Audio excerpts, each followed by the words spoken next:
And now, from beyond our dimension, this is the JeffMara podcast. Here's Jeff. My guest is Taylor Hawley, who had an out-of-this-world experience during a minor stroke. Taylor, thank you for joining me today, and welcome. Thanks for having me. All right, Taylor, if you don't mind, let's just start on the day that it happened and go from there. I was watching on a Saturday. I was watching the previews for the game, preview coverage for the games, NFL games Sunday, and I felt a little strange, I guess, and decided to take a shower. And I got in the shower and I started getting dizzy, just dizzy, and then I realized that I was dizzy off to one side, and it was getting worse. I could feel it actually getting worse. And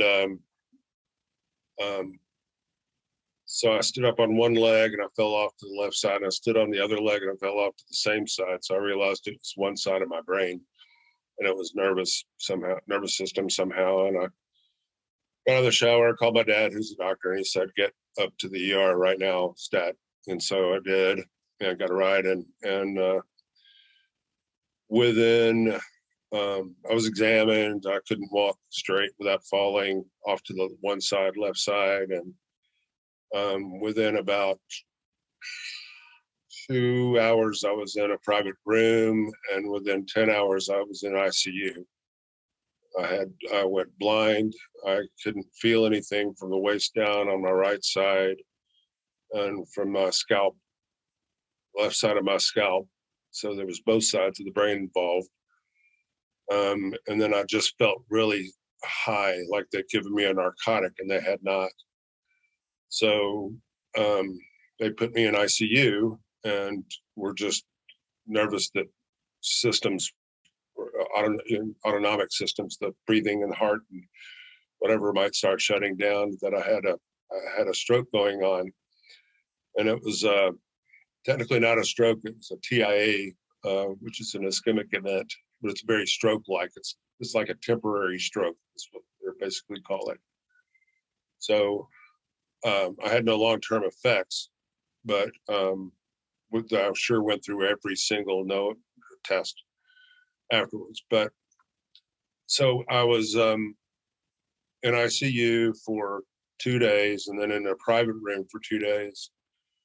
And on the second day in the private room, I realized I started remembering something about something that happened in the first room.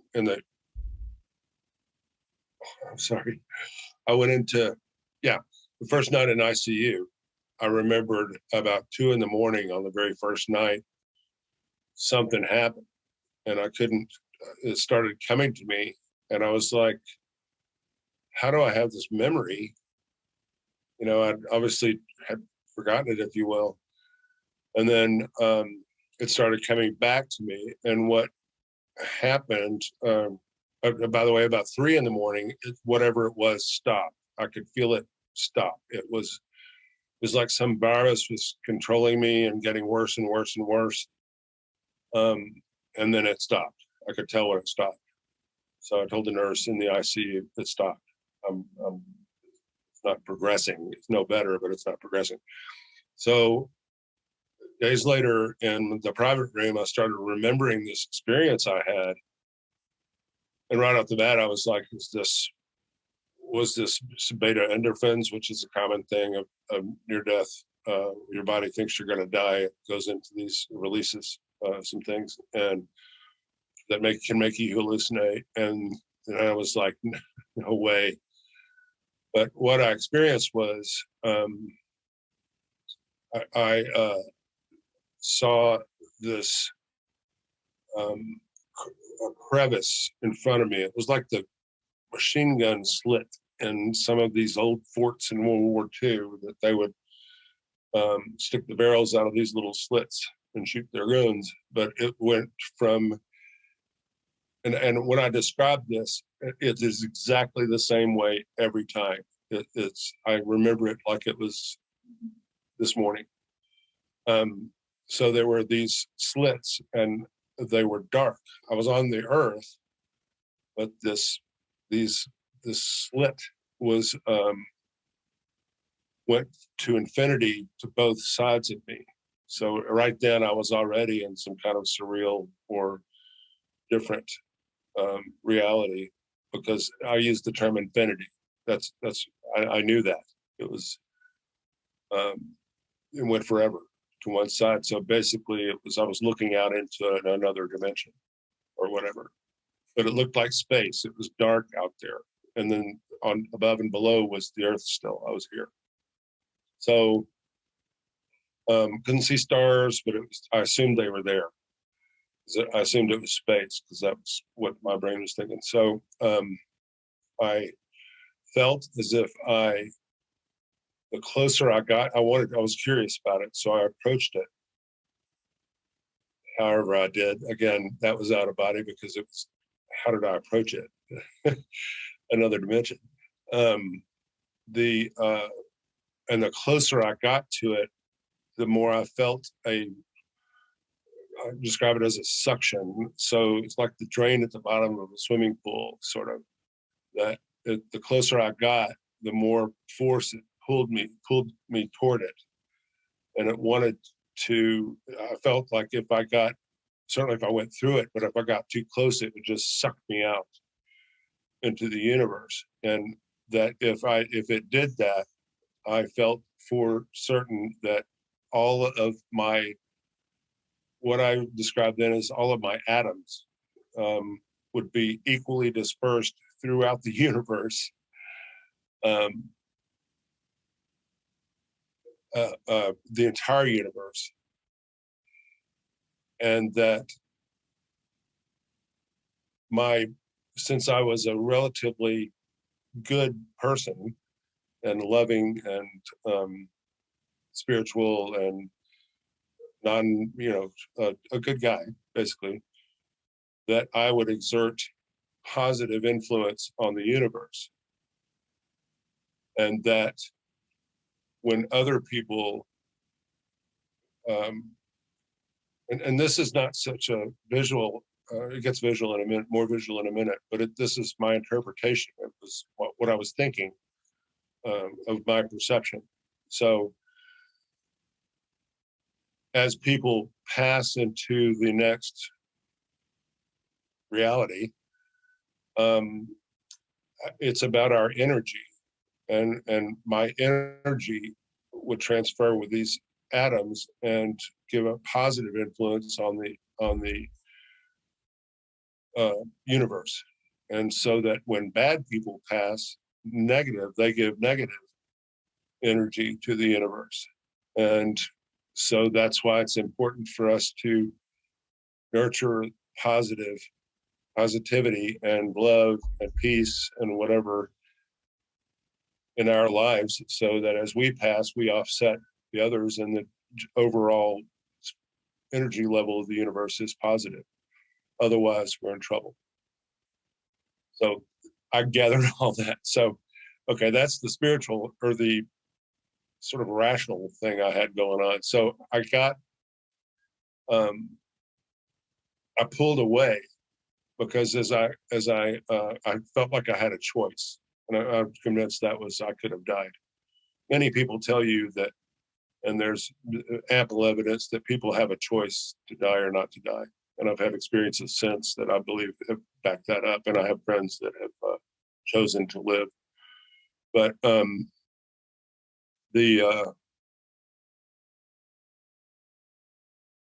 I went, I'm not sure the sequence or where I exactly was, but as I viewed the infinity that was through that crevice, as I looked out into what I called space, nothing on this planet, everything on this planet and in my life became instantly, absolutely unimportant. I had no, my kids, my wife, my parents, my grandparents, this whole earth, nobody, nothing on this earth. This earth seemed like it was minuscule and absolutely unimportant in the blink of an eye on a bigger journey. So, that's hard to describe, but I was completely, I still get that. And I'll cover in just a second where that took me later on. But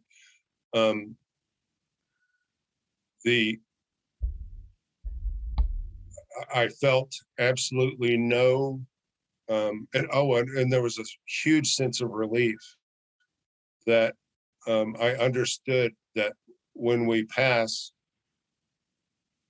I just felt this enormous weight lifted because of I didn't have to worry about this planet anymore. That this is a pretty hard place to live in a lot of aspects, and it's an interesting place to live, and it's challenging and everything else. But to be rid of it and to look out forward into this kind of spirituality place that I was looking at, and I could literally felt like I could look back I could see the earth from a distance.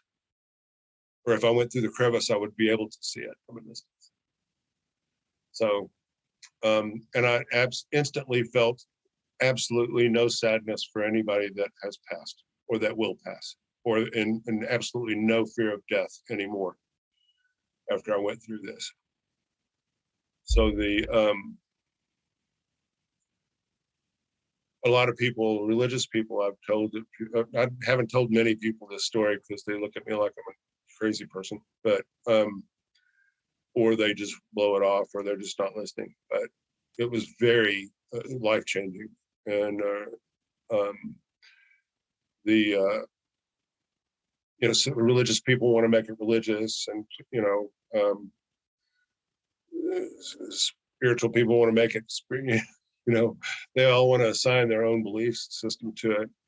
But I also realized that it is so absolutely infinite, what I was looking at, that we can't possibly explain it. And I felt this borders on, I'm sure, sacrilegious for some, but I'm a very spiritual person. I believe in God. I believe in all of those efforts to be good and to love, so that when we pass, we get positive influence on the universe. But in my opinion, after this, that we can't possibly explain religion, no nothing can explain this. It's unexplainable. It is absolutely infinitesimally unexplainable.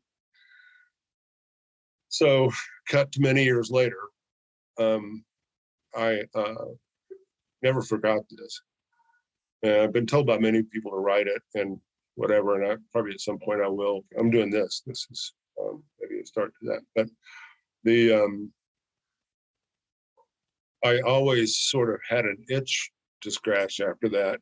And I first of all went to church. I became very active in church because I thought, what do I do with this? Went to my minister and I said, explained what I'd gone through. And he was like, yeah, it's, we get this kind of thing all the time. I'm like, no, I'm not telling the story well. So anyway, I've always been kind of in search of sort of what the hell that was, or heaven, if you will. And so it brought me here to Fairfield, Iowa, where that and some other things, some other near-death things. And so I meditate now. I've been trained, and some of the training I've gone through has been from, I've read stories and heard stories of people that had very similar experiences as mine. So I'm beginning to hear things like the darkness and looking out into the infinite universe, if you will, and spiritual as well, not just physical. And it's what I'm seeing, relating it. This is my doing, but I'm relating it to the physics, the unified field. Everything is the same. We're all made of the same stuff, and all kinds of other offshoots of that. But I've had in my meditations, which we meditate. I'm a meditator, not a big ranking TM person, but in my 20 minutes twice a day meditations, I have had experiences that have kind of knocked on the door of what I've been out into that and looked back into at the earth. I've seen the earth from that distance again. So I'm able to sometimes, not every time, revisit sort of that thing that I had. And it's just fascinating. But anyway, that's pretty much it. Experiencing I guess probably the most moving thing is it's insanely moving. I just walked around for about a year just going, what was that? You know, and I couldn't really tell anybody about it because I tried, and they're, like I said, looked at me like I was crazy. But the biggest thing was that how much bigger my world became after this, because there's much more to it than driving to school and Starbucks. There's a lot more to it than all this casuality. This all seems very casual to me now. For later things, I don't take. I take some things uber seriously, but nowhere near as like I used to be. I used to be a corporate guy and a real high pressure, a real workaholic, and all that. And I realize now that that's a good phase, and it's part of my life. But I wouldn't do that again. Taylor, thank you for sharing your experience. You mentioned that Earth was like a good place to live, and a challenging place and an interesting place to live. Did you get the sense that there are other places you can live out in the universe as well? I wouldn't call it living. Definitely, it's that's kind of where I go. Sort of my goal is, there's no goal in meditation. You just kind of there's no such thing as a bad meditation experience in our way of thinking and feeling and experience. But it's not living, it's being. There's a different place to be. And we're all part of it here. It's just hard to see because we're all so busy, if you will.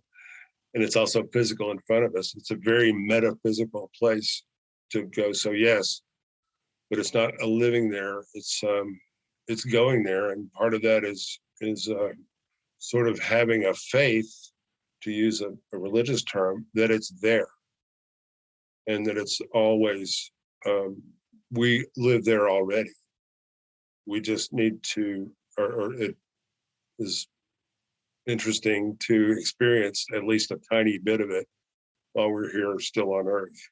What I was trying to ask was, is it possible that there are other worlds to go incarnate on besides the Earth? I didn't feel any of that. I'm not saying that I personally believe, and I'm very science and a very science fiction-y guy, and very into all that. I think it's impossible that there are not other places to go. I think it'd be hard for us to get there. We don't have propulsion systems to carry us there. But and then there's the question of when. There's absolutely no doubt in my mind, and many people's minds, many smart people's minds, that there has been or will be life on other places that we could go to. But when did it happen? I mean, the time frame is maybe trillions and quadrillions of years or whatever. So I don't know if that answers the question, but I didn't have the sense of that. It was much bigger than even that. My experience was much bigger than that. It was that wasn't even important what I saw. It was so what? Right.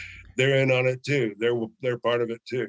Right. We just, and hope they're having the same experience, or maybe they were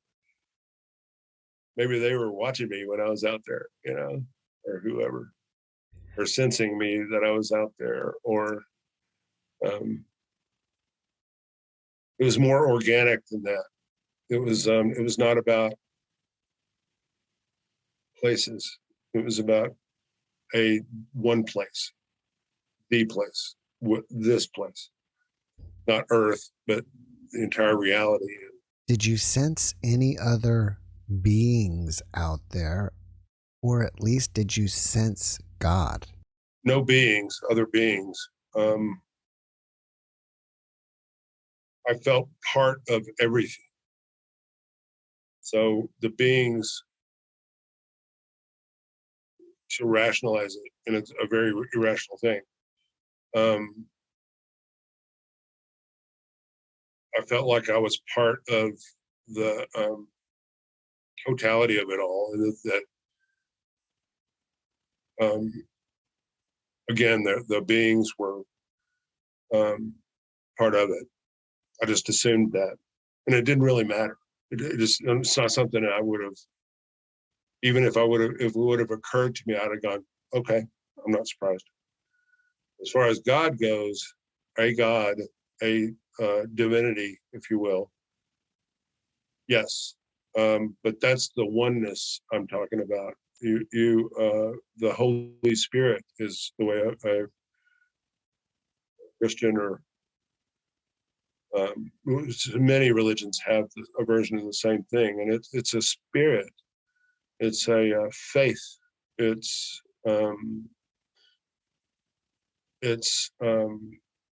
a trust that it's all out there, and there's more to it than this. I think that's kind of what a lot of people think is heaven. Maybe people could definitely construe this as heaven, some version of heaven, because I was absolutely carefree. I was so relieved and so happy, and not even happy. I just was. There was no analysis. I just simply was, and that's part of the. You talk to Zen people, Zen Buddhists, and they talk about contemplating the void. That's what I saw, was the void. I didn't. It was nothing, and it was everything. It was infinity, and it was, right here, right now. So it was indescribable, and yet I could keep talking for hours and not finish describing it. I hear a lot of that from the transcendental meditationists about the one. They have a one singularity theory, that we're all part of one thing, one reality, if you will. But it has no description. If you try to describe it, you just get into like they say with scientists, if you look at something, that we're down to such small particles that if the light of a microscope or electron microscope or whatever instrument hits it, it changes it. So we can't view it in its natural state ever, because we don't have the instruments to do it. It's like that. So once you start to describe it, you're done. It's the more you get into it, the more I think about it, the less it just is. It's hard to explain.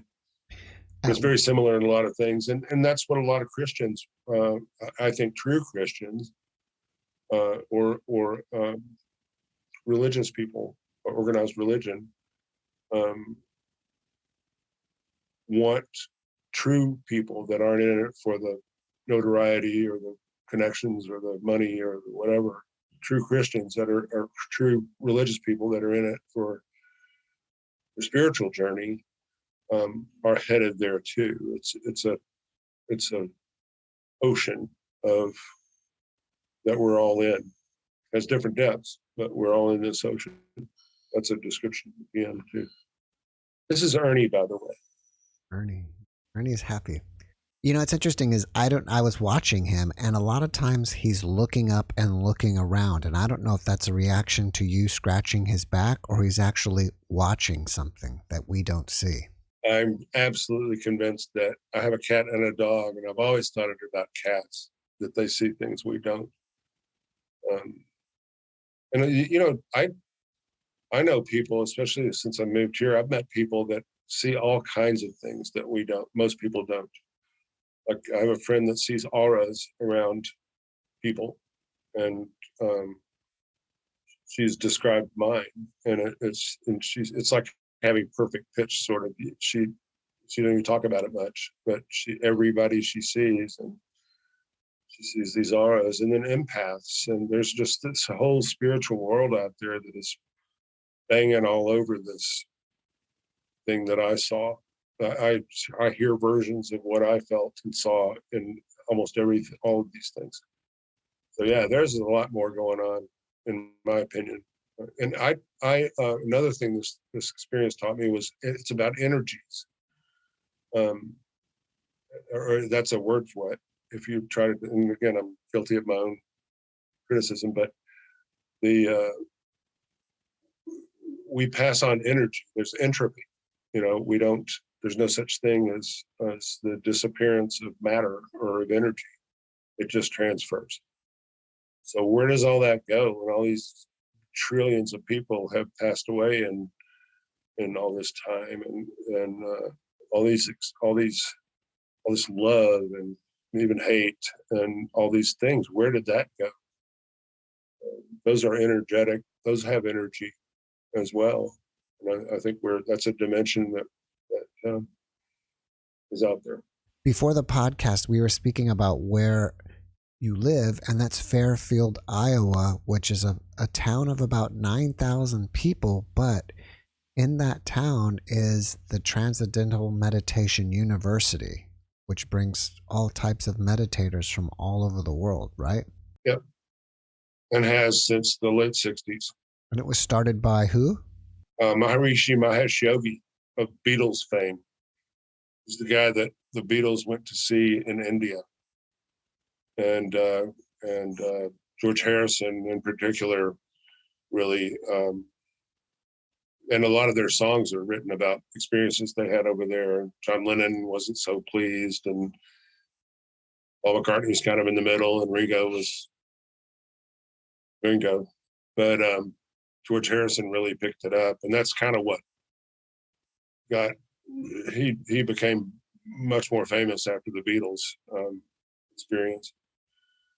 But he was there doing his thing. I won't bother you with the whole history, but it's pretty amazing. But yeah, that's what this is. Maharishi International University here, and it's been around for a while. So you have all these different, it's just like anything else, all these different people. So all these different spins, if you will, on the same thing. So we're all kind of here, we all meditate mostly in the morning and the afternoon, depending on the person, different times. So that makes it kind of a common experience that about 3,000 of us, 4,000, something like that, have. And then we have visitors all the time that come through. Some of them are very famous, and we never see them, but they visit. But Jerry Seinfeld, for one, is a big proponent of TM. There are a lot of people. It's the biggest form of meditation in the world. So they have a saying: there are many ways to accomplish what we accomplish in meditation, our versions of whatever we do. But ours is just the fastest. During TM, is it kind of like a meditation based on chanting or saying Om or something? It's more on just silence. There's a little bit of sound involved. Everybody kind of clams up when they start really talking about it much. because it's best taught by teachers, because there's just a lot of it's just kind of the way it's always been is unless you're a teacher or whatever, but it's but no, it's not a no myoho ringikyo. It's not that. It's everything's internal, and just being quiet. And then what you do with that piece is interesting, and it's ever evolving. And it's our minds, it's our brain, and it gives you rest, which is very helpful, and it's very, very hard to explain till you get into it. But it's like I said, I was not vegan before I started doing this, or sort of semi. Like I said, I'm a little bit vegan, or a little bit of meat eater. I have to be a little bit careful. I'm a cancer survivor and a heart attack survivor, so I have to watch. I can't get too radical with my diet, but I don't watch TV much because it's just no longer interesting. There's just so much. I've seen so much that sitcoms and all that stuff are just so contrived to me. Not to be negative, I appreciate the industry, and TV now is better than it's ever been. But personally, I'm just in a different spot. I'd rather do other things than, and the commercials drive me absolutely nuts. And I'm a business major. I was a business major. I understand advertising and how important it is. I don't fault anybody for watching TV at all. I think it's an amazing, and I love the arts in whatever form. But and I consider TV to be an art. We might get struck by lightning by the Madison Avenue people, but I just don't have time for it anymore. Yeah. My priorities are different, and that I think to a large part is due to my mental exploration, spiritual exploration from my experiences and life experiences and near-death experiences. And I actually did die of a heart attack for 4 minutes once, and but that was like falling asleep. I had many spiritual occurrences after that, after I got out of the hospital, and I had no damage and everything else, and the world it was like the Matrix, looking at the world after that. I'm sorry to interrupt you, but you mentioned earlier that you had other NDE things that brought you to Iowa.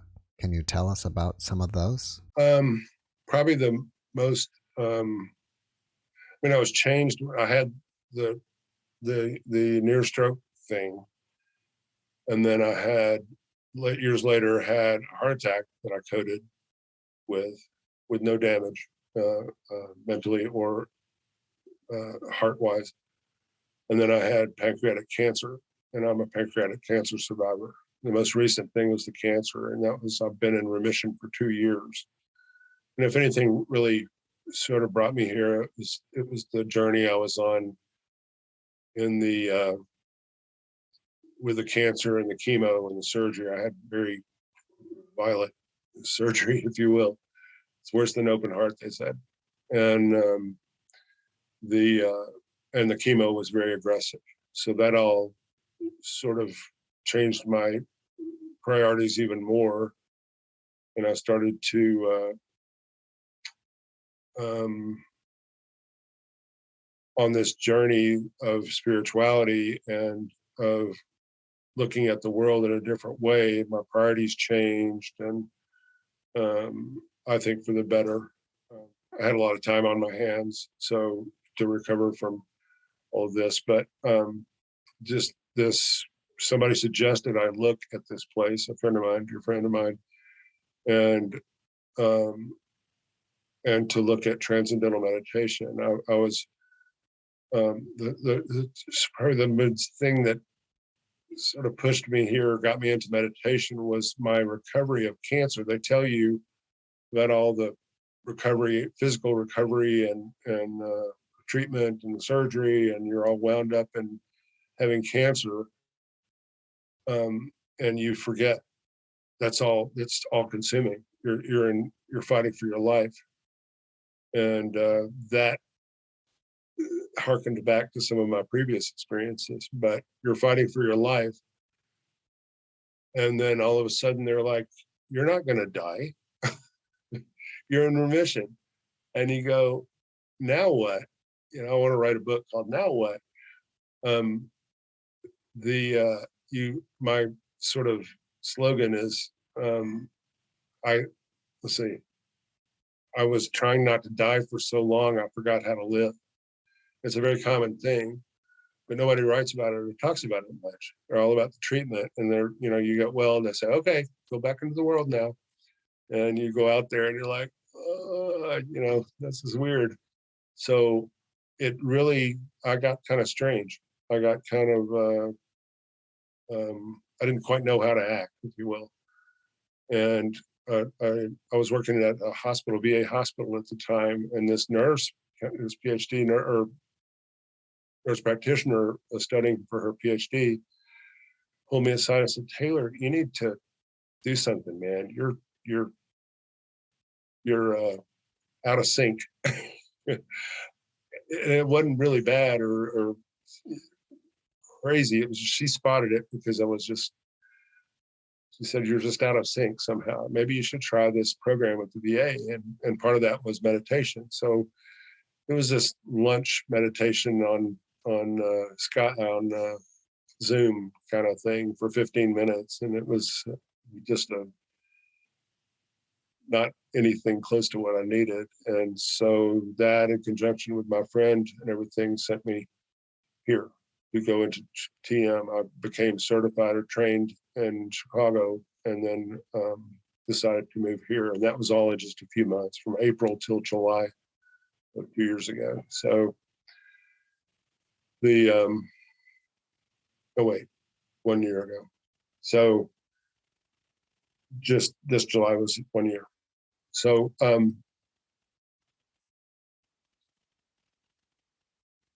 that helped immensely when I started, particularly when I moved here. But just when I started meditating, I started going into there are several health benefits to everything I went through, and my diet changed. My relationship with food changed. I'm kind of a big guy, and I've lost 40 pounds. I've still in remission from cancer. I'm a type 2 diabetic because they took 2/3 of my pancreas when I had cancer. So I have to be on a pump, treated as a type 1 diabetic. That's all much more controllable now.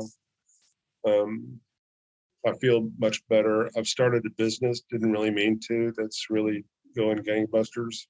I'm a parts of politically involved now directly. I'm doing just all these things that I feel like a lot of limits have been lifted. Too, I'm 65 and I've had kids and they're grown, and a lot of people go through a version of this at my age, but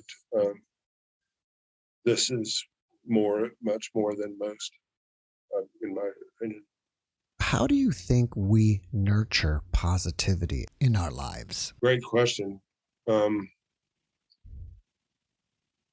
just have to see that, always look on the bright side, if you will. I think what I do is to take everything as a learning experience, and helps to hone another tool to handle similar situations later, or other unsimilar situations, dissimilar situations. So we all get down, and examine why you're down, and see what's up with that. I mean, everybody, what pops to mind is kind of, kids always blame their parents for their faults, and at some point we all grow up and we have to own it ourselves and do something about it.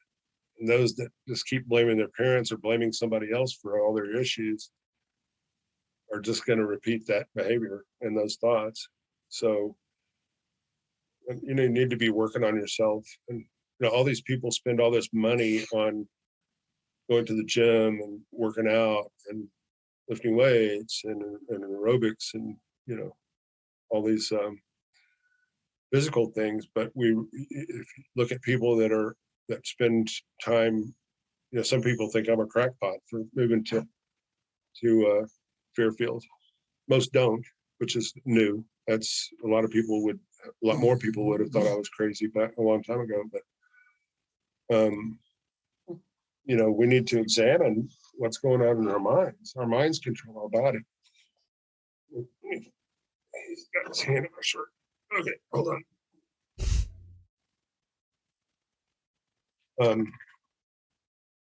So that positivity, I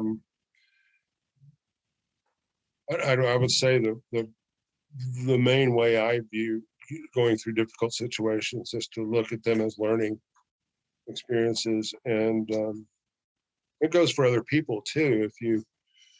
If somebody's angry at you, we do something called unstressing that happens to you when you move here, because you start meditating and relaxing, and then all of a sudden this thing comes out, this anger comes out that is from, you know, I came from a very violent town. I moved here from Chicago, and it's getting, you know, carjacking is a sport, you know, in Chicago. It's very, very dangerous, and it's going everywhere. It's not just in the rougher parts, which that wouldn't be good either. But it's just I'm with my other experiences, I'm just tired of even seeing that on the news. It's just bad energy. And it was a time when I was younger, it was so worth it to be in that. But I'm not interested in that level of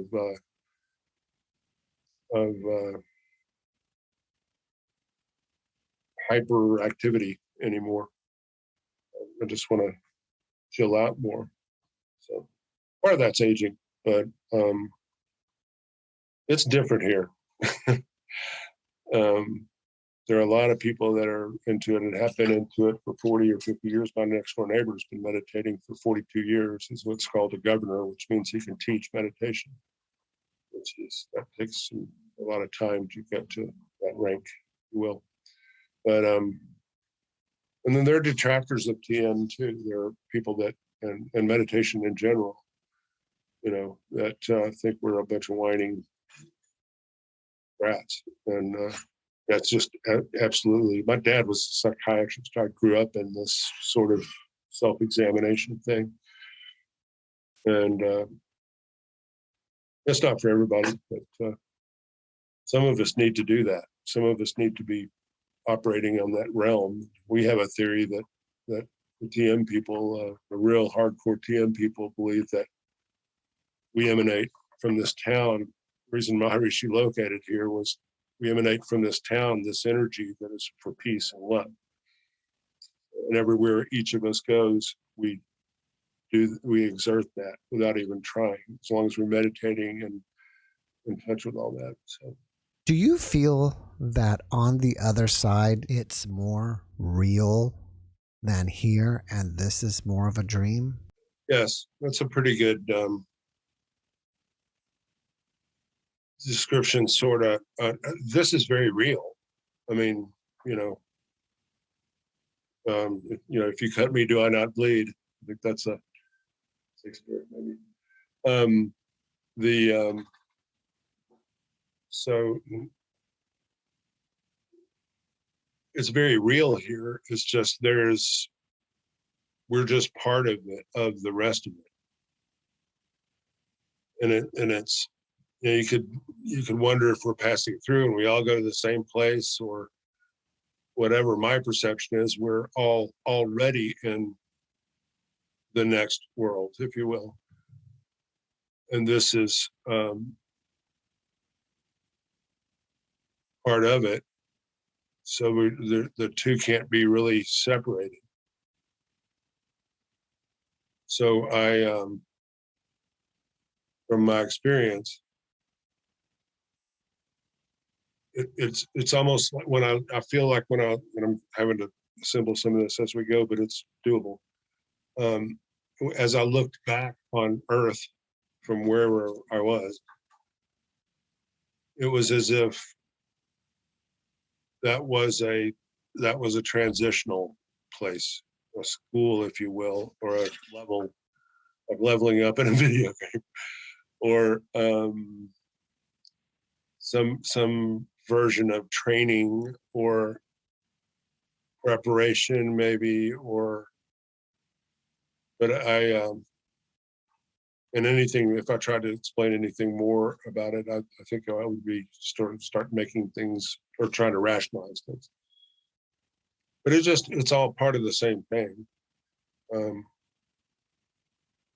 All I know is I think very telling of my experience was this was absolutely not important.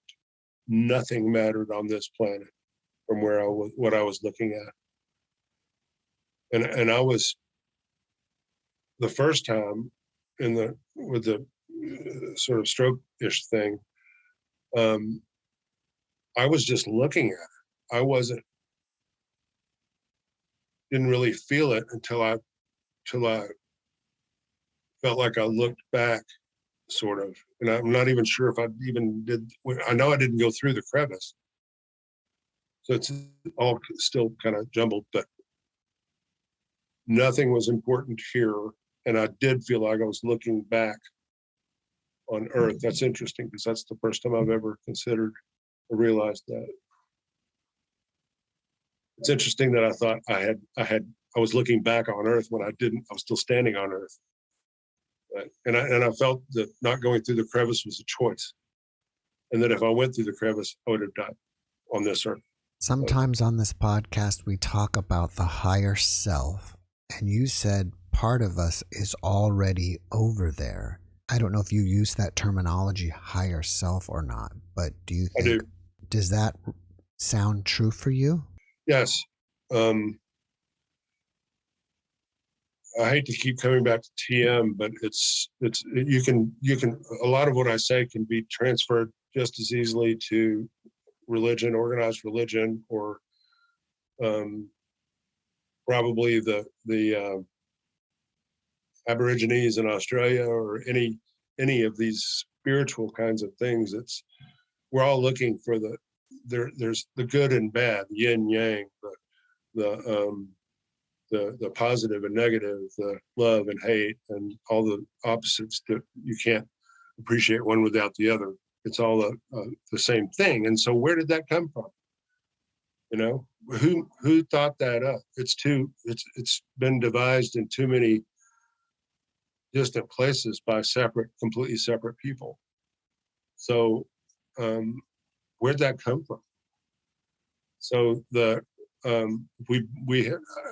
I think we're all on a continuum anyway, that we have good days and bad days, mean days and nice days, loving days and hating days, and sick days and well days. And again, it's a continuum. Life is a continuum.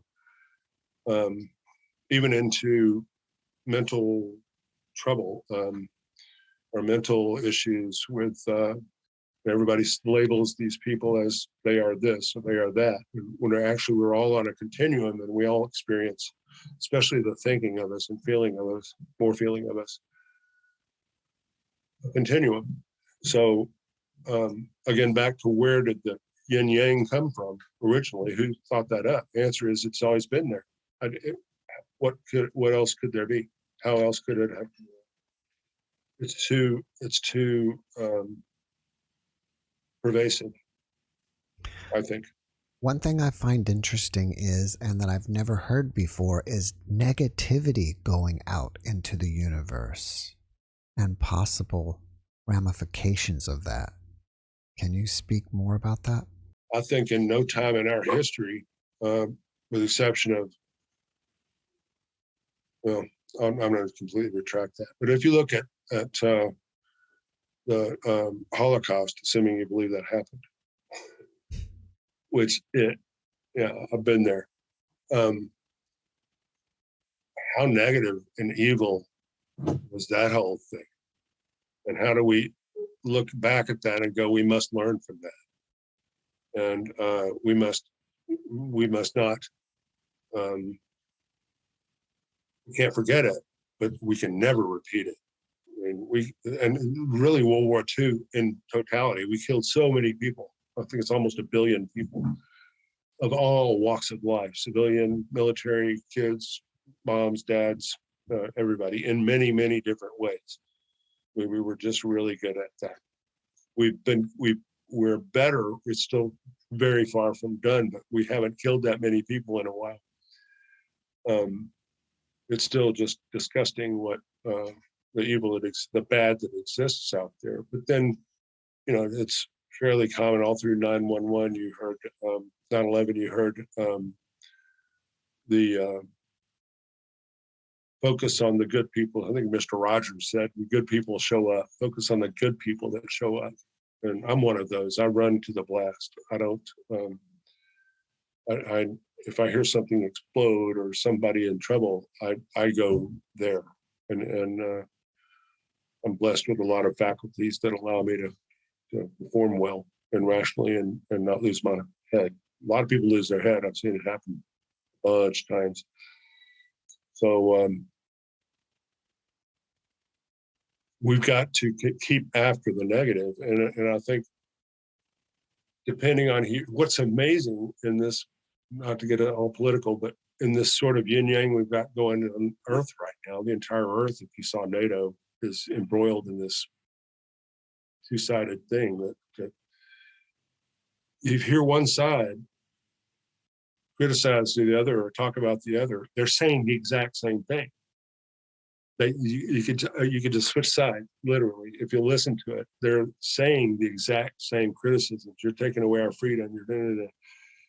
So that talk about a yin and a yang, it's happening right now, and it kind of has always been there, but we're going through definitely a different brand, and we've got to keep that positivity, and I think that a lot of that manifests peace and love, the goals of peace and love. Everybody that dies in war is somebody's kid or somebody's mom or dad, or you take all these individuals, they don't want that to happen.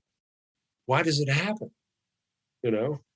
So it's that evil thing, it's that negative thing that allows us to do that. And it's a constant battle. And I think those of us that we need to recognize that Ernie, come here. Ernie's speaking up again. Sorry. We always need to battle that negative side, and it's sit in church and listen to any sermon is all about love and peace, and then sit at any Pentagon meeting and I'm military, and as are my sons and my father and his father. We're 4 generations of military. Somebody's got to take out the trash. I get that, but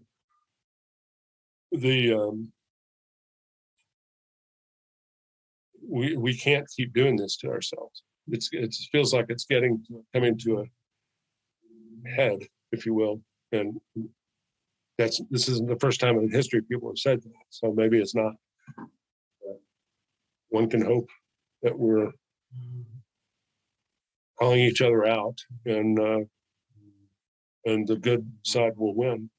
I believe the good side is winning. I think that's why the bad side is crawling right now and really angry and freaking out, because they're realizing that no, we don't want to send our sons to war. We don't want people like presidents of countries being the only person to send 500,000 people into war and kill 100,000 and 200,000 of them to die. 300,000 people because of one guy. What? Yeah. So I think the world reaction to some of the current events and being critical of it and some of these people being seen for what they are, is indicative of where we are headed. And it's very encouraging. You can choose to see this as an awful time in the world, but I don't believe it is. Have you noticed after your NDE that you had new mental abilities that you didn't have prior? Well, yes. I think starting with recognizing what happened.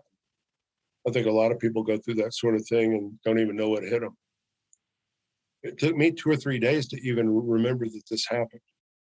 That's what's freakish, is I recovered from it and then remembered it. It's like a car wreck or something. Sometimes you lose all memory of it, and you never get it back. There's something in our chemical, I forget, in our brain that makes us do that. So ketamine. But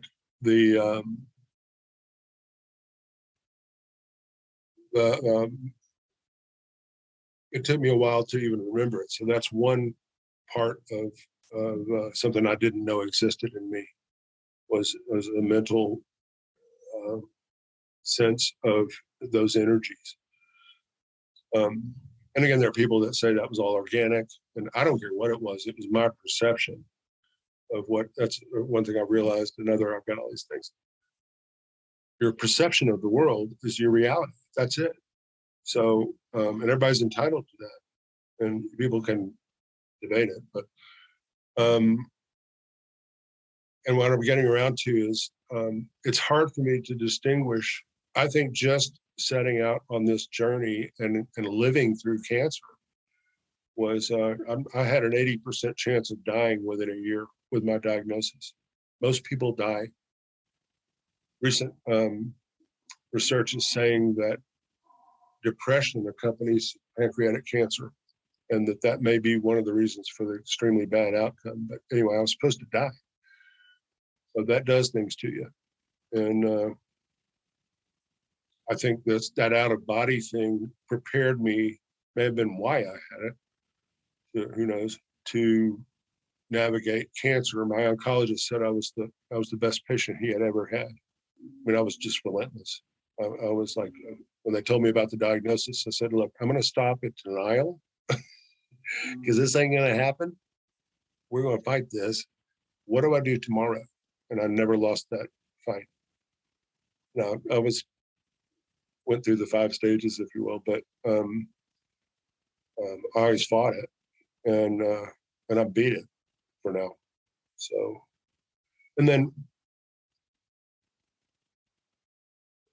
I'm spinning your question, but my ability to take this diagnosis that I've had and live with the possibility that I've got a 83% chance of dying in the next 2 years until I hit 5 years after diagnosis. I live with that every day still. But why would you spend time worrying about something? The time even if I'm going to die in 2 years or a year or 6 days or tomorrow we get hit by a bus, why would I worry about waste my time, precious time here, loving people and watching my boys and my dog and, doing stuff. I have myriad hobbies, and then this mental thing and meditation and all these things I'm doing that I wasn't doing before. Why would I waste time not doing those, worrying about dying? It's pointless. So that's something that I realized. I wouldn't call that a mental faculty, maybe, but it's certainly took a different part of my brain to make that connection. And then it's hard to distinguish. TM does that to you. Meditation is very restive.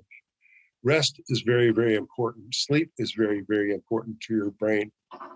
There's even a theory that there's brain dirt, that we're not at all inactive. Our brain is very active while we're sleeping. It's cleaning up from all the activity during the day.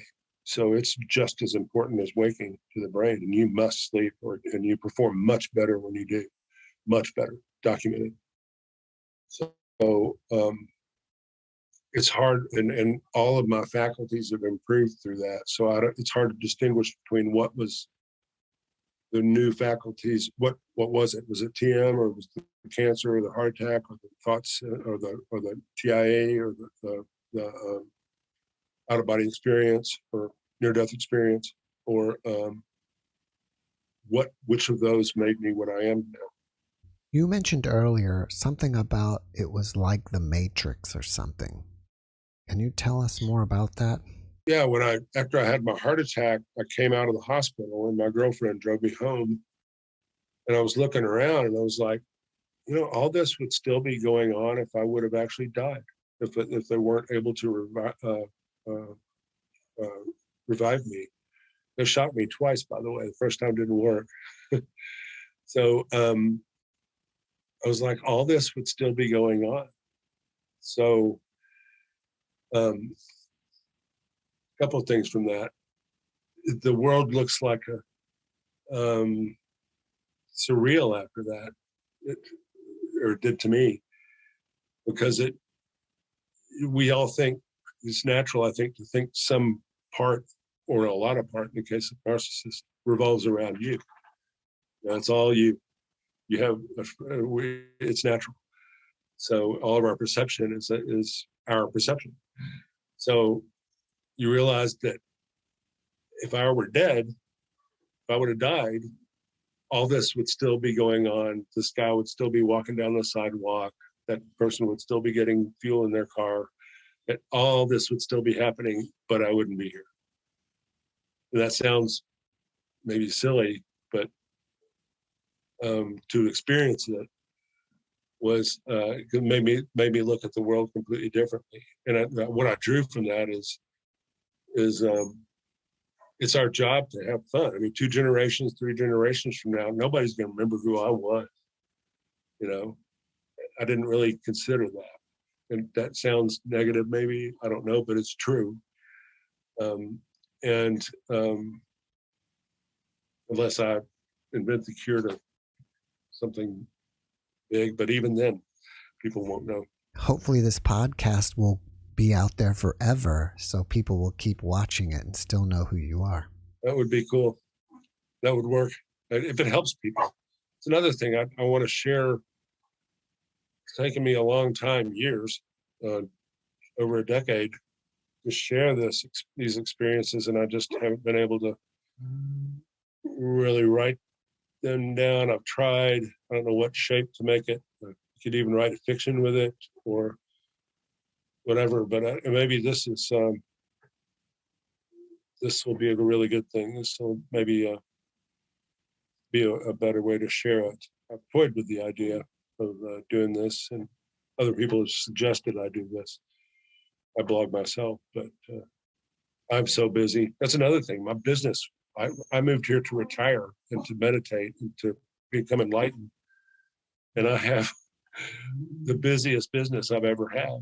I accidentally started trying to help people, and it's just grows. And they say with TM that sort of thing happens, where things just fall into place. But what is your new business? I was a handyman for years in Chicago on the side, and now this has turned into a full-blown construction. I'm about to get a general contractor's license, and I'm doing some remodeling. I've been a designer before, kitchen and bath designer, but now I'm able to design and install and hire trades and work with guys and girls to do the work. So it's very amazing, and it just fell into place. And I let it happen. That's the difference. Is I spent my life. I was the big corporate guy, real hot shot. Dark suit, white shirt, shiny $400 shoes, and all that jazz, manicures. I'm so not that guy. But I had to force that. People would tell me, Taylor, back off a little bit. Chill, man. You're just a little too, buddy. Can you hear him? Can you hear my dog? Yeah, he wants up. Oh, sorry. Come here. Let me pick him back up again. Come here, buddy. Yeah. He's probably about done. I'm gonna take him outside. But,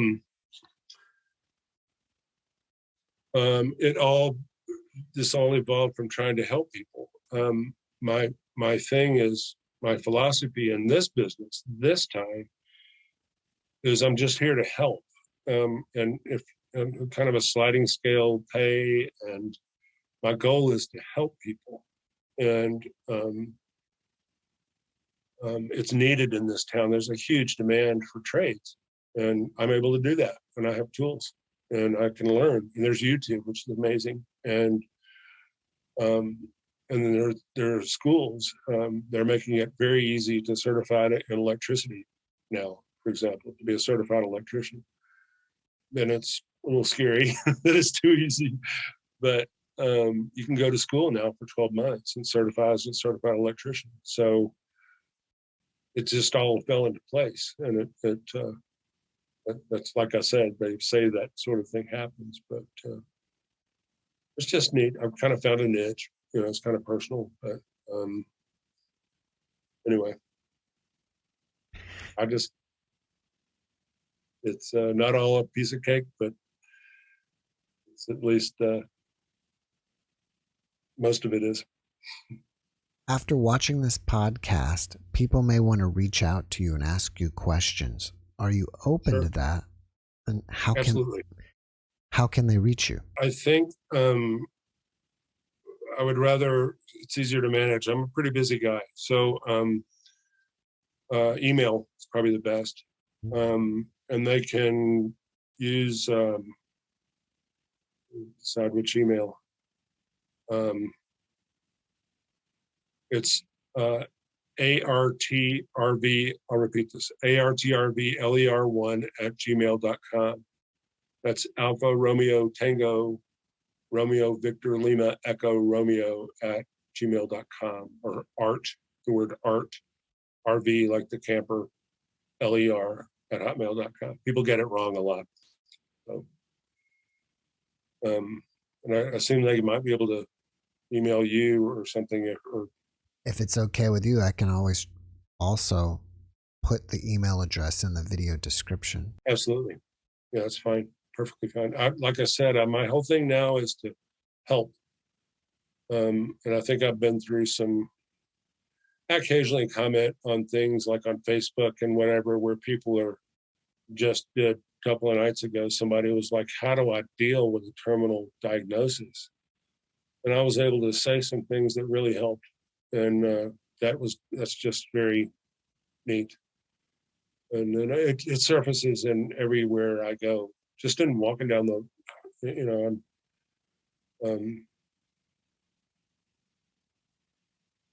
I'm just a much more open person, but I'm also more perceptive of people. A lot of people just want to be left alone. So, and sometimes I do, and I honor that. I probably haven't always honored that as much. So, and again, some of this could be aging. A lot of it could be aging.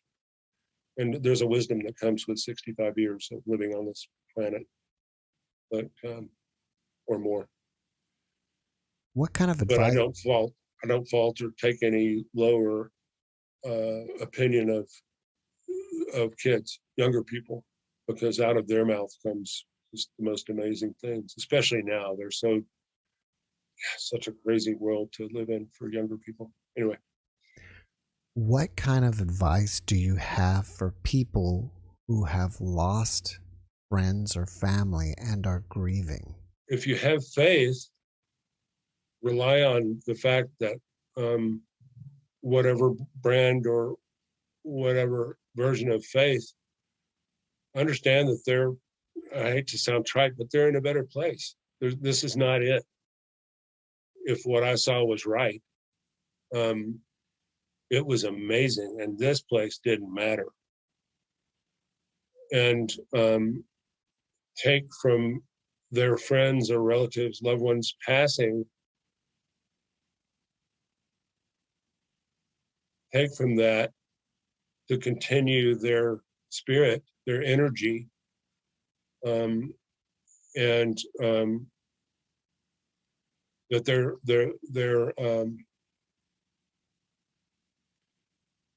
you see a lot of, I've seen somebody die. I've seen several people die, and I used to work in a nursing home. And there was this one in particular lady that was in so much pain. And when she died, I was literally looking at her face. This smile came over her face that was just, it was exactly what I think I felt when I had my experience. It was just absolutely divine in the true sense of the word.